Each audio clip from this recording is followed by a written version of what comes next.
Salut à tous, on se retrouve pour ce deuxième numéro de Rubik's au Cube et aujourd'hui j'ai décidé de vous parler du spectacle Requiem pour elle. Uno, dos, one, two, tres, cuatro.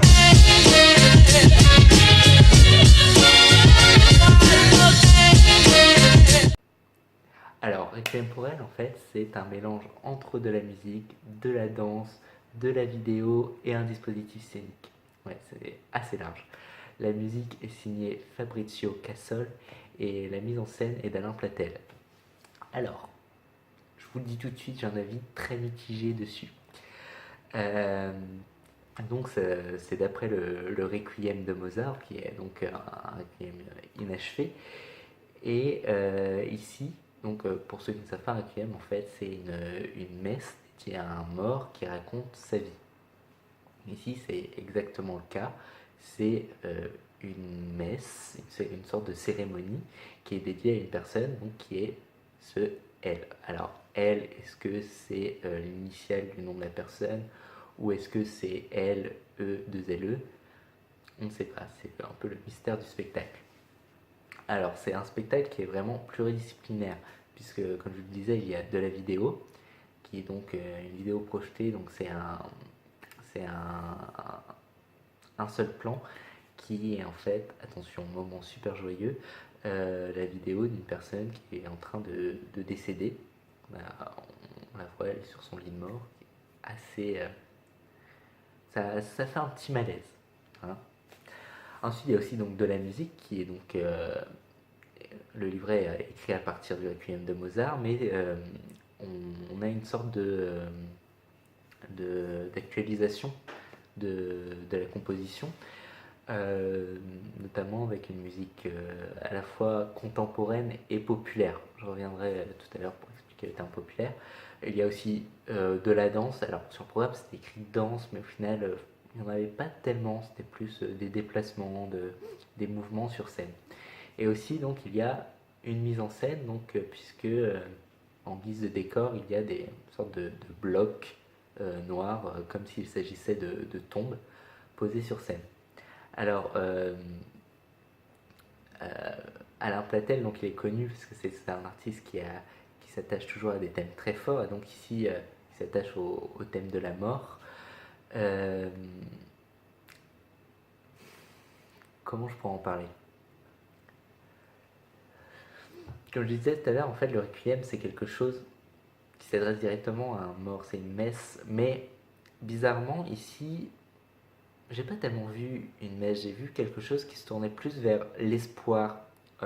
Sur scène, il y a à la fois des musiciens européens, mais aussi des musiciens africains. Et en fait, dans ce rapport, il y a vraiment quelque chose qui, je pense, a joué sur la distinction entre le requiem comme on l'entend en Europe, avec en quelque sorte cette peur de la mort, et quelque chose qui se retrouve plus dans la culture africaine, où la mort en fait n'est qu'un passage, et ça conduit en fait à quelque chose de très intéressant, puisque du coup la manière dont ce rapport au vivant qui adresse ce requiem aux morts, on a quelque chose de beaucoup plus dédié vers un espoir en fait. Il y a un sentiment en fait de spiritualité et de fraternité qui naît simplement de la symbiose entre les musiciens sur scène. C'est quelque chose d'assez difficile à regarder. Personnellement, j'ai trouvé ça assez difficile à regarder puisqu'on a quelque chose qui bouge énormément, qui est très vivant sur scène. Et en arrière-plan, on a donc cette vidéo qui, moi, m'a un petit peu refroidi, mais je pense que c'est ce qui est souhaité. Et donc on a un mélange entre à la fois une musique savante avec un répertoire enfin où on retrouve vraiment le requiem, mais aussi une musique plus populaire avec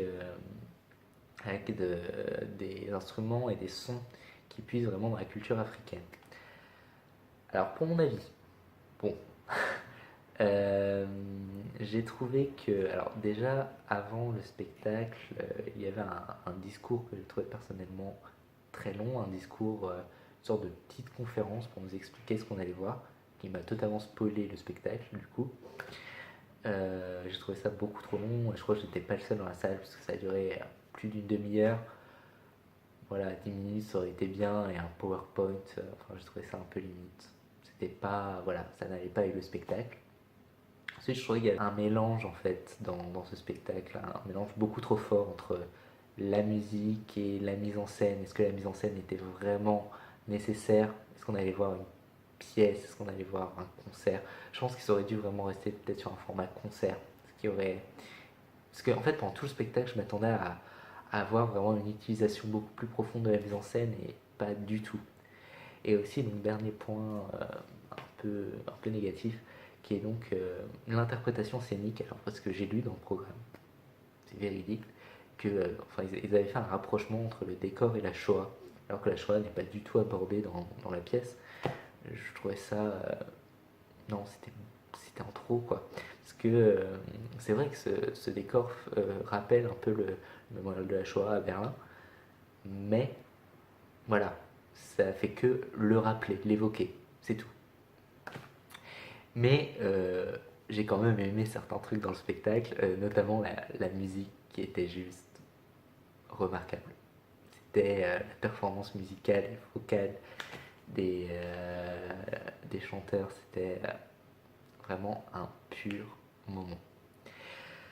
Aussi, il faut savoir que c'est un spectacle qui a pris énormément de temps. Ça a pris 3 ans de création. Donc ça vraiment,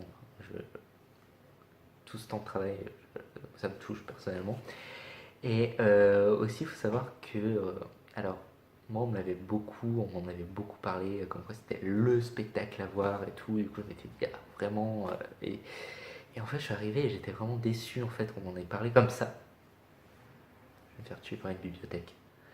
Oui, parce qu'en fait, je m'attendais à quelque chose de grandiose. Et au final, j'étais vraiment déçu. Alors que c'était quelque chose de bien quand même. Hein. J'étais vraiment.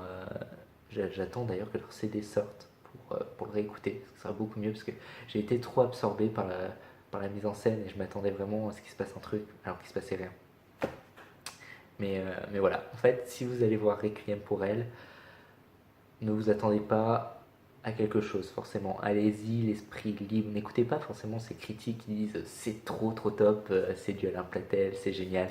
Non, pas du tout. Allez-y d'une manière cool, sereine. Et prenez un paquet de mouchoirs. Voilà. Sur ce, je vais vous laisser et en attendant, suivez-vous.